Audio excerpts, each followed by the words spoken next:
اعتکاف والوں سے بھی پوچھتا ہوں، محنت کے ساتھ دن گزارنے کے سو کے دن گزارنے؟ سارا کچھ چھوڑ کے آئے ہیں عبادت کے لیے. عبادت کو باتوں کے لیے نہیں چھوڑنا، ملاقاتوں کے لیے. اعتکاف میں کسی سے ملاقات نہیں ہے، صرف رب سے ملاقات ہے. اعتکاف میں آپس کی باتوں کی گنجائش نہ ہونے کے برابر ہے، کیونکہ ساری بات کس سے کرنی ہے؟ اللہ سے. یہاں گھر والوں کو یاد نہیں کرنا، یہاں کس کو یاد کرنا؟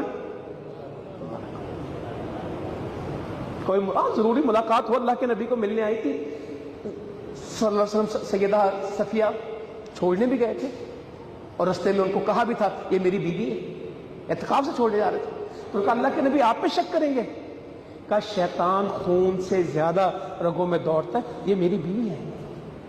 صفیہ بنت حی رضی اللہ عنہ ام المؤمنین.